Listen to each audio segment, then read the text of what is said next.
Welcome back to This is Thailand. If you've been with this channel a while, you know the kind of men who end up telling us their stories. They came here chasing something, a softer life, a second try at love, a place where the cold couldn't reach them anymore, where the money went further and the people smiled at you on the street, and it felt, for a little while, like being young again. And you know that Thailand doesn't hand any of that over for free. It gives you exactly what you came for, and then it shows you the bill. The man you're about to hear from is a bricklayer, 55 years old, from a small town in eastern Ontario, up near the Quebec line, where the winters are long, and a man's word and a man's hands are about all he's got. He started laying block at 17, and he never really stopped. And somewhere along the way, he decided that the smartest thing a man could ever do was never let another soul see what he was carrying. He built his whole life on that one idea. It kept him safe for 35 years. Then he came here, and he married a woman up in Assam, and he built her a house out of concrete and good intentions on a patch of land he was never allowed to own. And one hot afternoon, she set his boots out on the step and told him to go, because she'd decided he had nothing left to give. This one's about pride mostly, the good kind and the bad kind, and how hard it is to tell them apart until it's too late. It's about a habit of a lifetime that protected him right up until the day it didn't. There's loss in this one. There's also a strange, cold kind of justice. Though I'll let him tell you whether it felt like justice or just felt like being alone. Here's his story in his own words. I laid my first course of block when I was 17 years old. August, hot, a footing for some fella's garage outside Cornwall, and my uncle stood over me the whole time telling me my joints were garbage. They were garbage, but I got faster.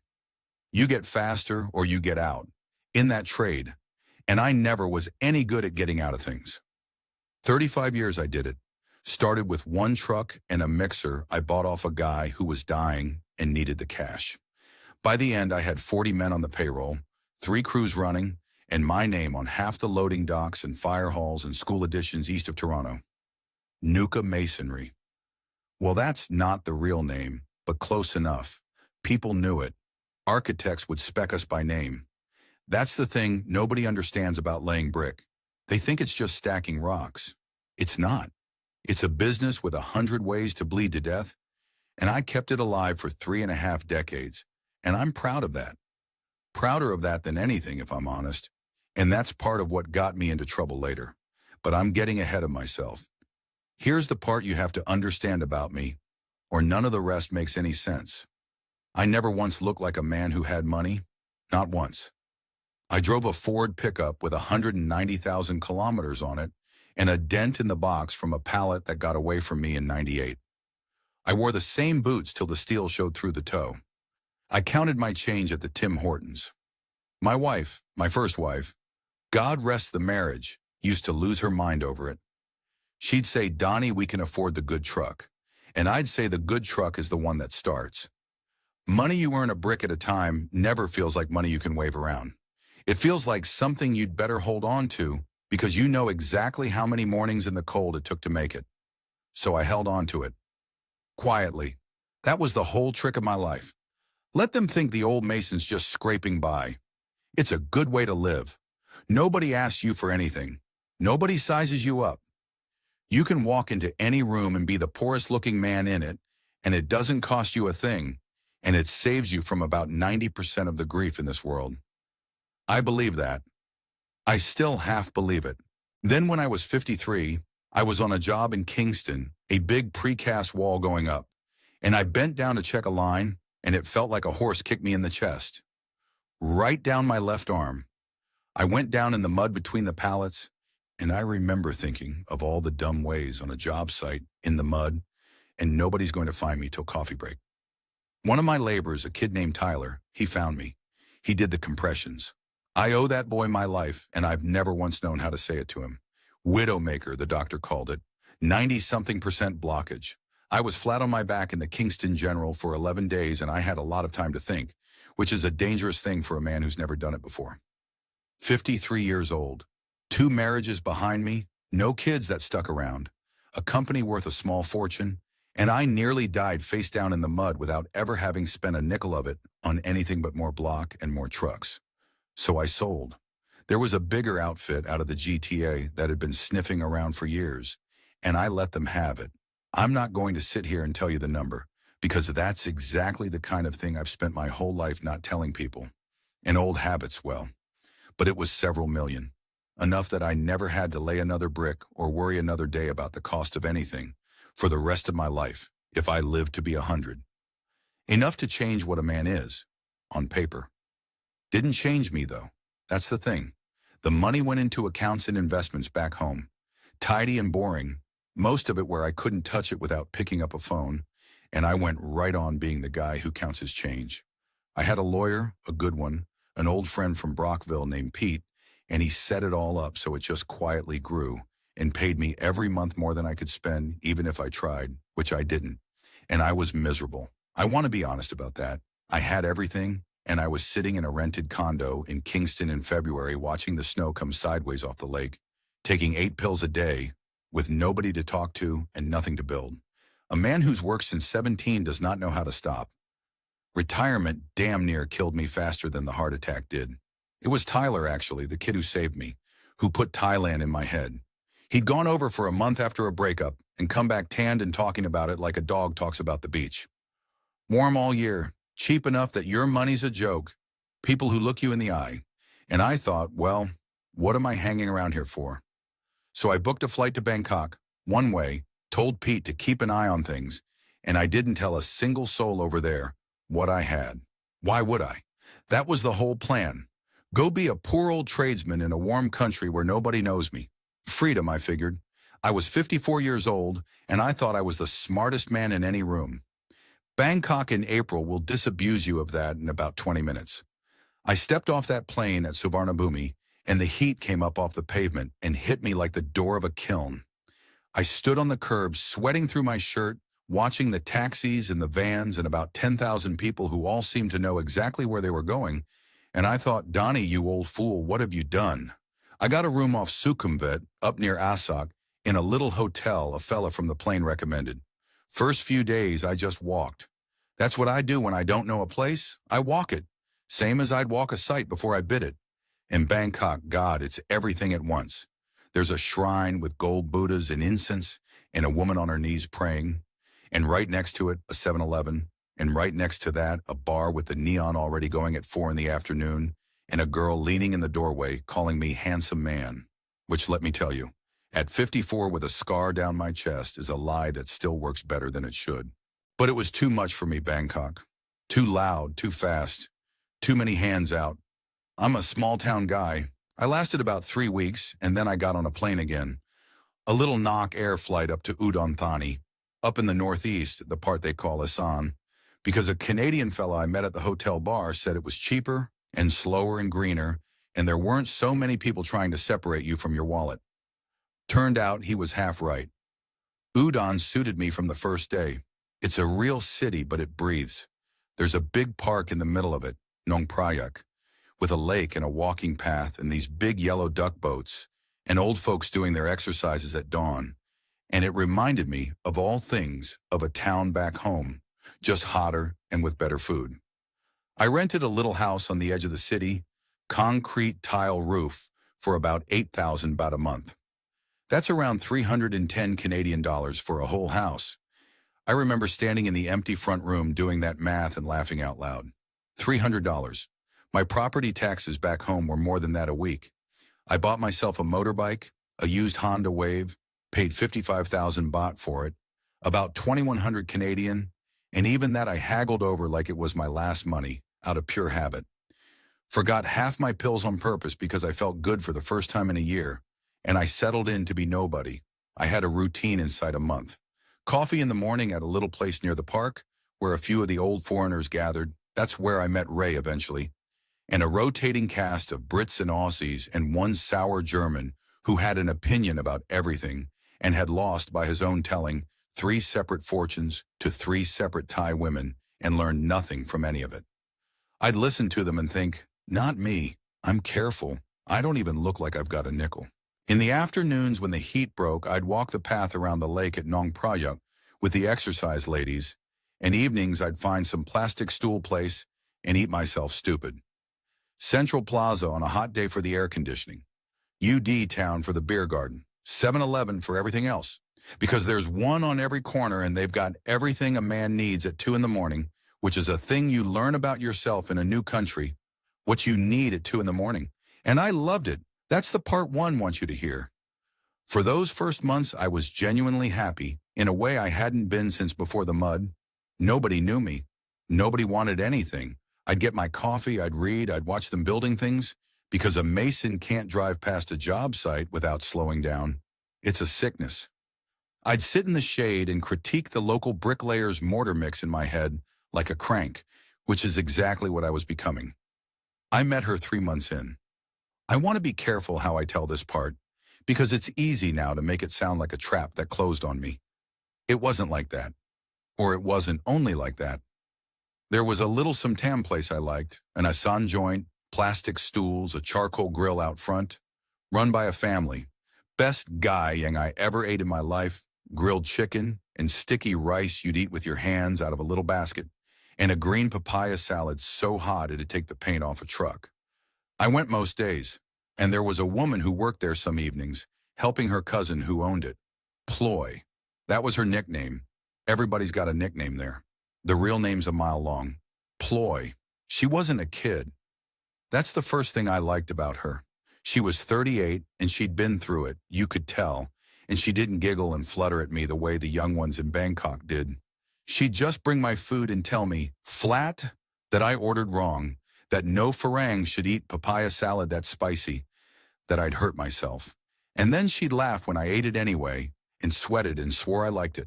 She had a boy, 7 years old, name of Bank, living out in the village with her mother, and a marriage behind her to a Thai fellow who'd run off, and she was working 2 jobs and sending money home every month like clockwork. I'm going to say something now that I've thought about 1,000 times. I don't think she set out to rob me. I've watched a lot of these videos since, sitting alone, and every fella says the same thing. Oh, she never loved me. It was all a con from day one. I don't fully believe that about Ploy, even now. I think, at the start, she just met a tired old Canadian who was kind to her boy and paid his bill and didn't grab at her, and she thought, there's a man who could make my life easier. And where I come from, we'd call that a con, but where she comes from, they'd call it being sensible. And the space between those two things is the whole story, really. That's the space I fell into. We started slow. I'd give her a lift home on the bike. We'd eat. She taught me a few words, taught me to say the food was delicious, and to say I was full, and to swear, which she found hilarious. I taught her some English, and I told her when she asked what I used to do, that I was a builder, a worker. I laid brick, which was true. Every word of it was true. I just left out the part at the end, the part about the company and the sale and the accounts back home. Why would I say it? I never said it to anybody. I let her think I was a broke old tradesman stretching a bit of pension in a cheap country. I thought I was being smart. I thought I was protecting myself.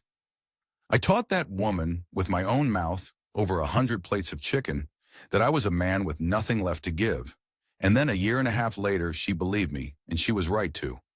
But that's later. In those first months, it was good. And I won't let the ending poison the whole thing, because that's a lie people tell too. We got serious over the wet season. It rains in Isayan like the sky's got a grudge.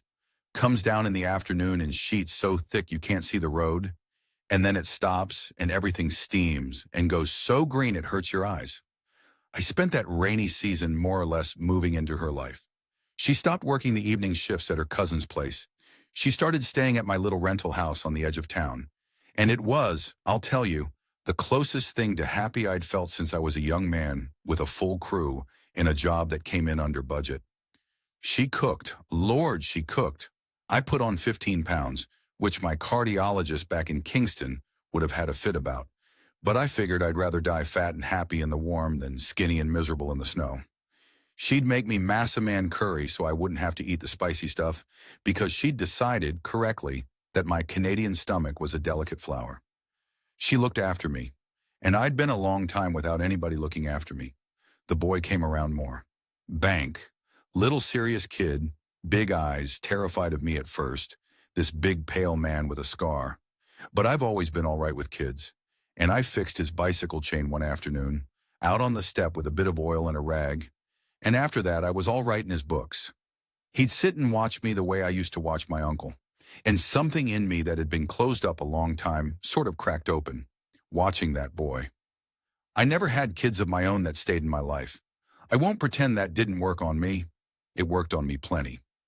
Then came the first time she asked for money, and I want to be fair about this too, because it wasn't the way you'd think. It was small and it was real.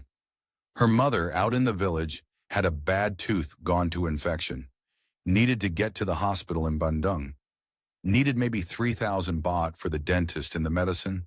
That's about 115 Canadian dollars. And she didn't ask exactly. She just mentioned it, worried, over dinner, and then said she'd figure it out. She always figured it out. And I said, don't be daft. I'll give you the 3,000. And the look on her face, relief and something like shame, both at once. She didn't want to take it. I had to push it on her. Now, $115. To me, that's a rounding error. That's less than I used to tip the guy who plowed my lot. But here's the thing I did. The thing that was so stupid and so me. I made a show of it, being a lot. I made a little face. I said, well, that's most of my week, but family's family. Because that was the character I was playing. The broke old mason. I had a few $1,000,000 sitting in Pete's care back in Ontario, and I sat at that table and performed being a man for whom $115 stung. I thought I was being clever. Keep the expectations low, I figured. If they think you've got nothing, they won't come after everything. That was my whole strategy, and God help me, I thought it was wisdom. What I was actually doing was training her. Every time I winced over a small sum, I taught her exactly how much I supposedly had, which was almost nothing, and exactly how far I'd go before the well ran dry, which was not far. I built the picture of a broke man plank by plank, as careful and as skilled as I ever built anything in my life. And when the day came that she acted on that picture, that she looked at the broke old farang and did the sensible village math, and decided to cut him loose, I had nobody to blame. I'd drawn her the map myself, but at the time, it just felt like being careful. And it felt like love. It felt like a good woman and her sweet, serious boy in a warm little house and rain on the tin roof. After the mud and the snow and the pills, it felt like I'd gotten away with something. I should have known there's no such thing. We got married the next dry season, about a year after I'd first walked into that Som Tom place. And this is where the money starts to move for real, so I'll slow down, because I know that's what you're here for, the numbers, and I'll give you every one of them straight. First there was the sin sod, the bride price. You marry a Thai woman, especially out in the villages, and there's a bride price paid to her family. It's tradition, it's real, it's about honor and face and showing you can provide and thanking them for raising her. It is not, whatever the bitter fellas online say, automatically a scam. Her family wasn't greedy about it. Ploy actually argued them down, told them I was just a poor builder, which thanks to me, they all believed. We settled on 400,000 baht. That's about 15,600 Canadian dollars. Now for a broke old mason on a pension, that's a fortune. For me, it was less than I used to spend on a decent used truck. But I paid it out slow, and I made sure everybody saw it hurt, laid out on the table at the engagement in crisp banknotes. And there was gold too, a few baht weight of gold chain for Ploy to wear at the wedding, another 80,000 baht or so, call it 3,000 Canadian. And her family looked at me over that money with real warmth, and I thought, this is going fine. This is a fair deal. I've bought into a family. The wedding itself was out in the village, near Bandung, up in Udon Thani province, a couple hours from the city on roads that turned to red mud in the rain. Monks in the morning, the whole village, a pig killed, whiskey, Isayan music so loud it rattled my fillings, everybody tying white string around my wrist for luck. I had strings up to my elbows. And I'll be honest with you, I stood there in the heat with that gold around my new wife's neck, and her boy holding my hand, and her mother crying, and I thought, you lucky old bastard. You nearly died in the mud, and now look, I meant it. Whatever came after, I meant it that day. We registered it legal, too. That's important for later, so listen. We went to the AMFR, the district office, and we registered the marriage properly. On paper, Thai law, the whole thing.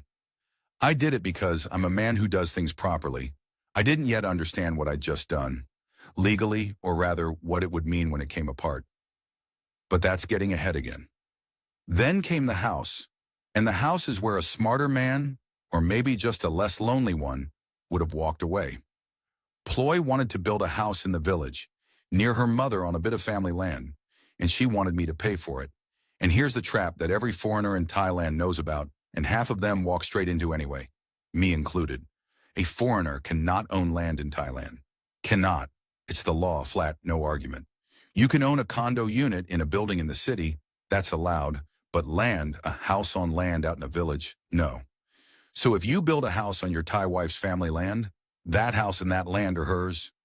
Legally entirely, forever, not yours. Yours is the receipt. I knew this.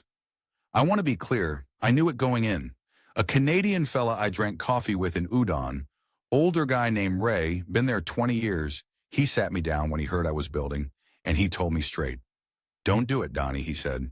Or if you're going to do it knowing you're making a gift, not an investment. The day you hand over that money, it's not yours anymore. Put it in her name and it's gone. Whether she loves you or not, whether it lasts or not, he'd seen it a dozen times. And I listened to him. That's the strange part. Juan heard every word and I did it anyway. But I did it with my eyes open. And that, it turned out, is the one thing that saved me. Because I'm a builder. And a builder, before he pours a footing, thinks about how the whole thing could fail. It's just how my mind works. So I made a decision, sitting on Ray's porch, that I've thanked God for ever since. I decided how much I was willing to lose. The house came to 2.2 million baht to build. That's about 85,000 Canadian dollars. A concrete house, single story, 3 bedrooms, a proper tile roof, a wall around it with a big gate the way they like, a sala out front to sit in. $85,000 in a country where the whole thing was going in her name on her family's land. And I looked at that number, and I looked at what I actually had back home, safe with Pete, and I thought, all right, this is the price of the dream. If it all goes to hell, this is what it cost me. $85,000 for the house, $15,000 for the sin sod, and I'll keep supporting them month to month.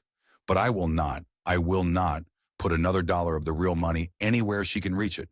Not $1 in a Thai bank beyond what I need to live. Not one thing in her name that I actually can't afford to lose. The company money stays in Canada. It stays Pete's problem. She never even hears the number. That was the whole of my wisdom. Cap the loss. Keep the real fortune invisible and untouchable and far away. It came from the same instinct as the counting my change, the never letting anyone see, and it was right. It's the only reason I'm not one of the truly broken ones.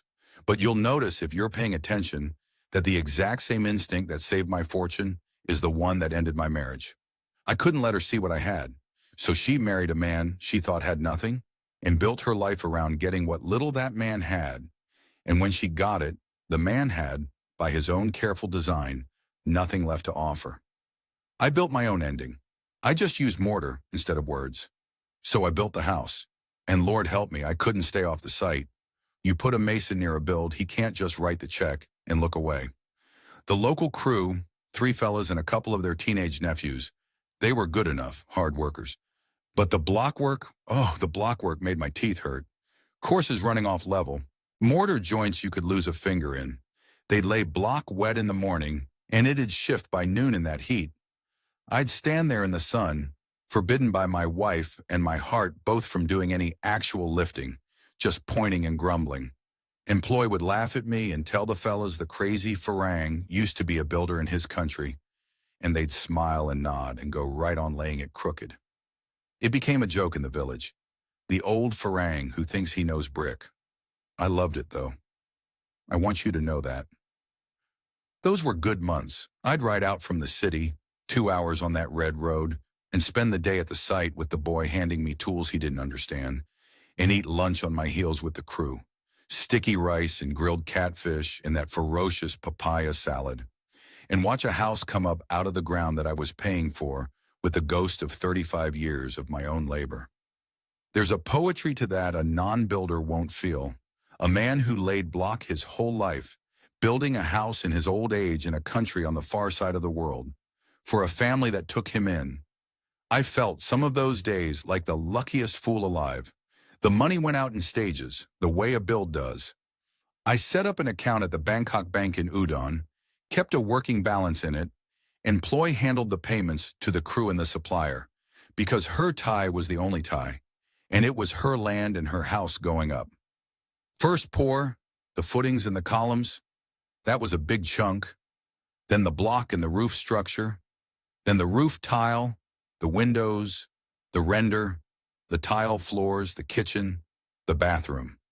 Every few weeks, she'd tell me the next payment was due, and I'd move the money over, and she'd pay it. 2.2 million baht, out the door in about 8 months, 85,000 Canadian, gone into the ground on land with her family's name on the deed. And here and there, along the way, the little extras started. This is how it works, and I don't even blame anybody for it. It's just how it works. The build's happening, so the mother needs a bit for this. The cousin's got a problem with his truck. There's a merit ceremony at the temple, and the family that's building the big new house, well, they should give properly. For face, you understand. Everyone's watching what the Farang's family gives. Bank needs a school uniform, needs school fees, needs a tablet for his lessons.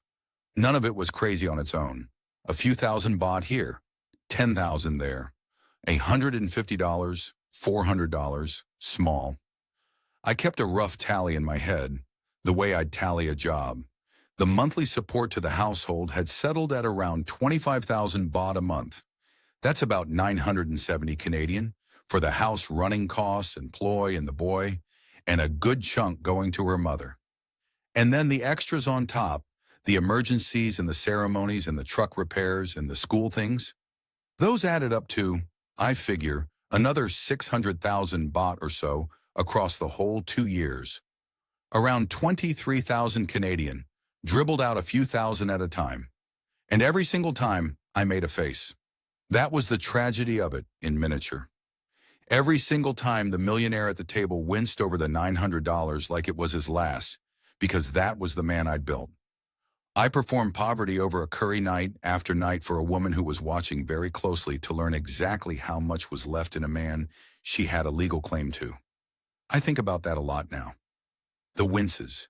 If I just once, one time, said Ploy, listen, I'm not what you think. I'm a wealthy man. I have more than your whole village will ever see, and I'm choosing to be careful, but you and Bank will never want for anything as long as I'm breathing. If I'd said that honestly, out loud one time, I don't know. Maybe she'd have loved me for the truth. Maybe she'd have robbed me blind. I'll never know, because I couldn't do it. Couldn't get the words out. 40 years of never letting anyone see had sealed my mouth shut like mortar gone off in the bag. The cracks started once the house was done. That's not a coincidence.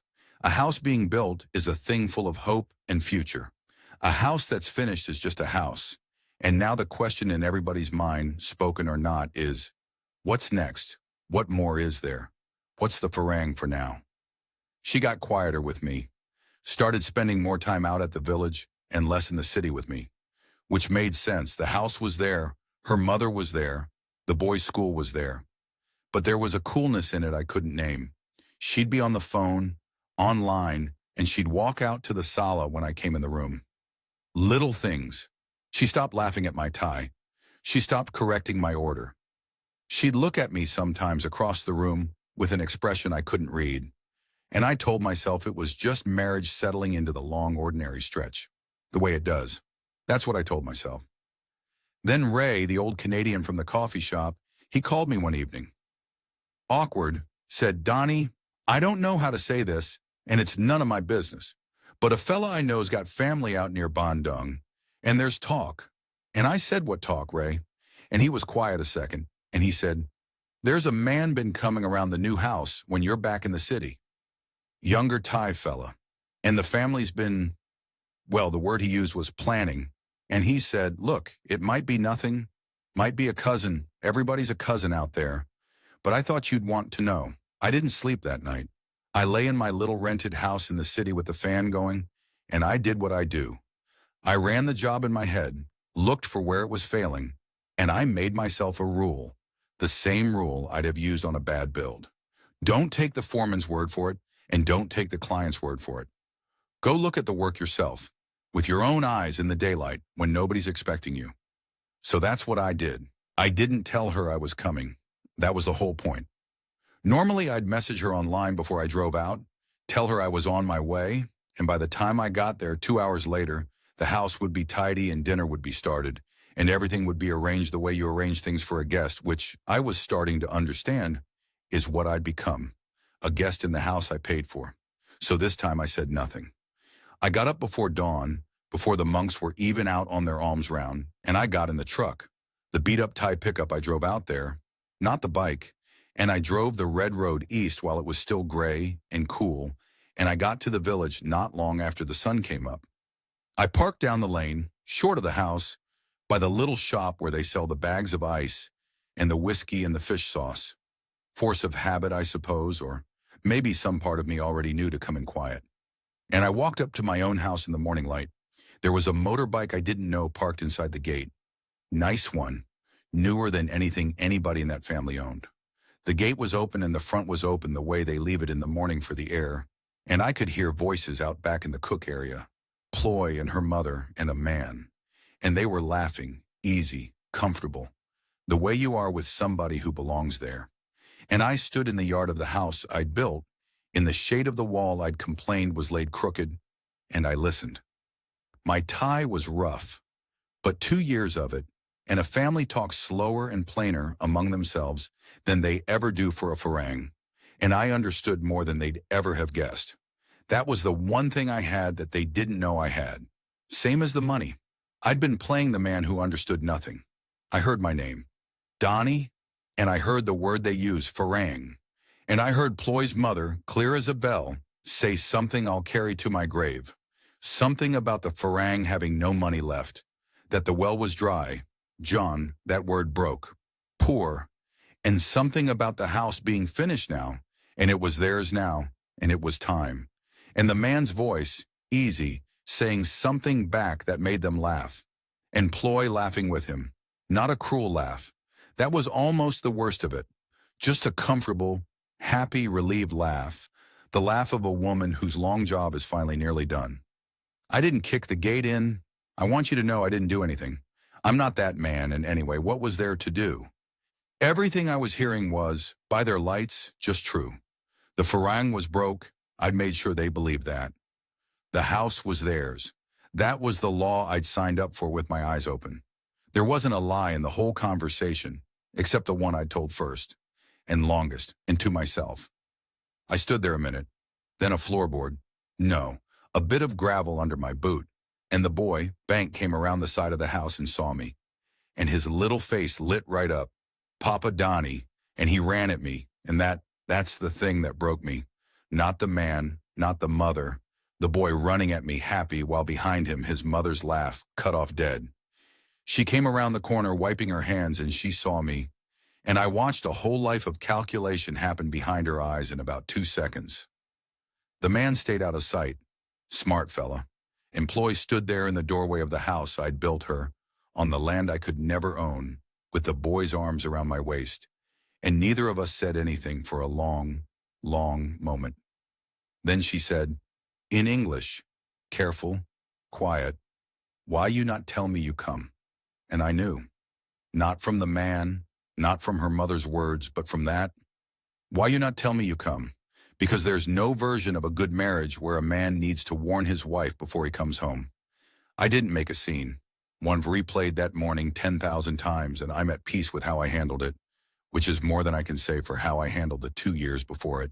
I stayed maybe an hour. I sat in the sala, the one I'd paid for, and I let the boy show me a lizard he'd caught in a jar. And I drank the water Ploy brought me, because refusing it would have said everything, and I wasn't ready to say everything in front of Bank. The man had melted away out the back, off on his nice new motorbike, and nobody explained him and I didn't ask. What was there to ask? And Ploy and I looked at each other over the boy's head and had an entire conversation without a word in it. She knew I'd heard. I knew she knew. And under it all, God help me. I still felt for her, because I could see, plain as a plumb line, that she wasn't evil. She was a 38-year-old woman with a kid and a mother and no man and no money in a poor village, who'd found a kind old foreigner and made the sensible play, extracted a house and a bride price and 2 years of support, and now, believing the well was dry, was lining up the next thing before the water ran out entirely. It was cold. It was also, from where she stood, just survival. Both were true. Both are still true.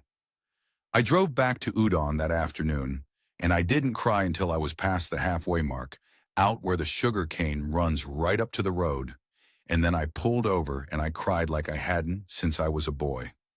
55 years old, a few $1 million in the bank in Canada, and sitting in a beat-up pickup on the shoulder of a red dirt road in Isan, crying because a woman who never knew who I was had stopped pretending to love a man I never let her meet. There's a bitter comedy in that. There really is. The next few weeks were the AMFR and the lawyers, and this is the part where being a builder, where thinking about how it all fails before you pour, this is where it paid off. She didn't fight me, which surprised me, and then didn't, because there was nothing to fight over. That was the whole grim genius of it. The one thing I'd done right. The house was already hers, in her name, on her family's land. She'd already won it before we ever started fighting. There was no asset for a lawyer to chase, no bank account in Thailand with anything in it but my living money. Nothing in her name that I was going to try to claw back, because I'd never been fool enough to put anything in her name that I couldn't afford to lose. Ray's words on that porch. Make it a gift, not an investment. I'd made it a gift, so there was nothing to argue about. You can't have a fight over money when one side's already got all the money there ever was going to be. We divorced at the AMFR, the same district office where we'd married, uncontested, both of us signing on a hot afternoon under a slow ceiling fan, while a clerk stamped things and never once looked up. Thailand has divorce. Plenty of fellows online don't seem to know that. And if it's uncontested, it's just paperwork. She got the house, which was already hers. She got the gold, which was already hers. She kept the sinsad, which is sometimes returned and this time wasn't. And I never asked for it, because asking would have been about my pride, and I was trying, for once, to leave my pride out of it. Let me give you the total. Since I promised I'd give you every number straight, the sin sod and the gold, near enough 500,000 baht. The house, 2.2 million. The support and the extras across 2 years, call it another 800,000 all in when I added it up properly. Rounded off, and I walked away from that marriage lighter by about 3.2 million baht. That's a little over 125,000 Canadian dollars. $125,000 gone. On a marriage that lasted about a year, and a woman who was already laughing with the next man in my kitchen. And here's the thing you have to sit with, because it's the whole point of why I'm telling you this and not just another broke old fool on a bar stool. $125,000 was a fraction of what I had, a rounding error near enough, against what was sitting safe with Pete in Ontario, quietly earning more than that every year without me lifting a finger. She threw the millionaire out of the house because she decided he was broke. And she was so nearly right, because the only money I ever let her see was the money I lost. And I lost all of it, every dollar she could reach. She got everything she was after. She just never knew there was a whole ocean of it, one room over, behind a door I'd nailed shut with my own 2 hands 40 years before I ever met her. I don't know if that makes me the smart one or the saddest one. I've never worked it out. Some nights it's one, some nights the other. I want to tell you about the car because I know it's why some of you clicked on this, and I'm not going to pretend otherwise. The Rolls Royce. After the divorce, I stayed in Thailand. I know everybody expects the broke-hearted fella to run home. But home was snow and pills and a rented condo, and nobody, and here at least, was warm, and the coffee was good, and I'd be damned if I'd let it chase me out. But something in me had changed. I was done hiding. 40 years of counting my change and being the poorest-looking man in the room, and where had it got me? It hadn't protected me from anything that mattered. It had, if anything, caused the one loss I actually cared about. So I thought, all right, Donnie, you're old. You nearly died in the mud. You've got more money than you'll ever spend, and you've spent your whole life pretending you didn't. Just once. do the ridiculous thing. So I went down to Bangkok and I bought a Rolls Royce. A ghost dark gray, the kind of quiet inside you could hear your own blood. Paid cash, near enough, more than the whole house had cost, for a car, which is the single most undawning thing I have ever done, and I did it on purpose, as a kind of surgery on myself, cutting out the part that had ruined me. And there was one thing left to do out in the village. Bank's tablet, if you can believe it, the boy's school tablet, the one I'd paid for, had all his lessons on it, and it had been left at my old rental, and I'd promised him I'd bring it. And I'm a man who keeps promises to kids, even when I can't keep anything else. I could have couriered it. I drove it. And yes, all right, I drove it in the Rolls. I'm not going to lie to you and say I didn't think about it. I thought about it the whole 2 hours up that red dirt road, that beautiful stupid car getting dust all over it. Me in the back seat with the driver because I didn't trust myself to drive it on those roads.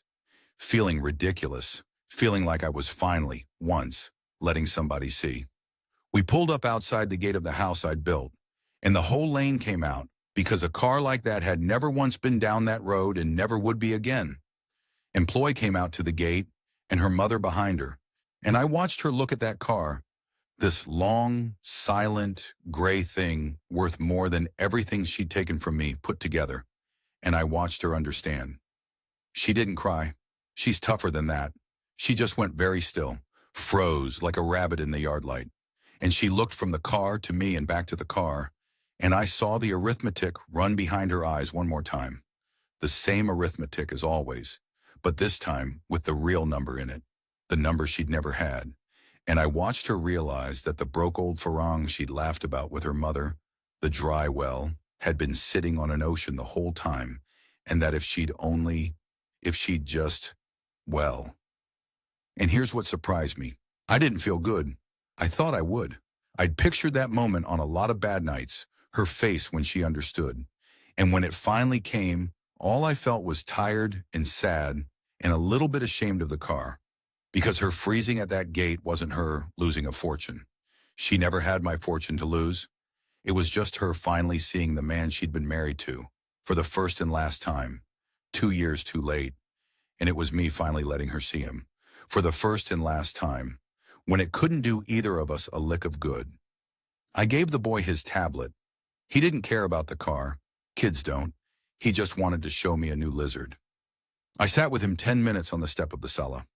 Then I told the driver to take me back to the city, and I looked out the window at that green country going by, and that was the last time I ever saw any of them. So what do I know now that I didn't know when I stepped off that plane at 54 thinking I was the cleverest man alive? I know that a foreigner cannot own land in Thailand, and no amount of love changes the law, and if you build a house on her family's land, it is a gift, full stop. So give it as a gift, with your eyes open, or don't give it at all. That part one actually got right, and it's the only reason I'm sitting here whole. Cap your loss before you start. Decide what you can afford to lose, and never ever expose $1 past it. Keep the real money in your own country, in your own name, where a divorce at a district office can't touch it. That's not cynicism. That's just being a builder. You plan for the failure before you pour the footing. It doesn't mean you want it to fail. It means you respect how much it costs if it does. But here's the harder thing I know, the thing that cost me more than the money. Hiding what you are doesn't protect you, not from the loss that actually matters. I spent my whole life being the poor-looking man, thinking it kept me safe, and all it did in the end was teach a woman I loved that I had nothing to offer her until she believed it and acted on it, sensibly, the way anybody would. I didn't get robbed by a con woman, not really. I got left by a practical woman who I had personally, carefully, over 2 years and 100 winces at the dinner table, convinced that I was a spent old man with a dry well. She believed the story I told. That's not her crime. That's mine. I don't hate her. I want to say that plainly because I know how these stories usually end, with a bitter old man cursing all of Thailand, and I won't be that. Thailand didn't do this to me. Ploy didn't really do this to me. I did it to myself, with the same 2 hands I built everything else with.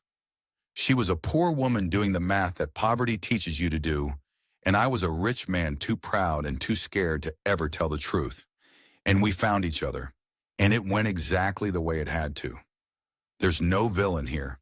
Just two people who each thought they were being smart in two different languages about two different things. The boy, bank. I set up a little something for him. Quiet through the lawyer, education money he can only get at for school that his mother can't touch. That one I did with a full heart and no wince. He didn't do anything to anybody. He just fixed his bike chain with a crazy old Farang one afternoon and was kind to me for 2 years. And a man should leave one good mark on the world if he can. I still count my change some days, can't help it. But I bought the ridiculous car and I keep it. And every time I look at it, I remember what it cost me to finally let somebody see who I was and how it came too late to matter. That's a lesson worth more than a Rolls Royce. And it only took me $125,000 and a marriage to learn it. Cheap at the price, my uncle would have said. He'd have been laughing. He'd have been right. That's Donnie's story, and I think it's one of the harder ones we've told on this channel because there's no monster in it. There's just a proud, careful man who spent his whole life making sure nobody could ever see what he had and got exactly what he built. He protected his fortune, and he did it well, and it's the only reason this is a story he could walk away from, instead of one his family back home would be telling after him. But he couldn't protect the one thing the fortune was supposed to buy, because he could never bring himself to be seen. And a woman with a hard life did the math her whole life had taught her, and it added up, right up until a gray car came down a red road and showed her the one number she'd never been given. If you take anything from Donnie, take this. Protect your money like a builder. Yes, plan for the failure. Keep it in your own name and your own country. Never put more on that land than you can afford to lose and mean it. But don't confuse hiding your life with protecting it. The wall you build to keep everyone out will keep everyone out. That's not a trick. That's just what walls do. If this one hits you, do us a favor and hit that subscribe button and share it with someone who needs to hear it. Someone dreaming about a warm little house on the far side of the world. It might save them more than money. Take care of yourselves out there. This is Thailand.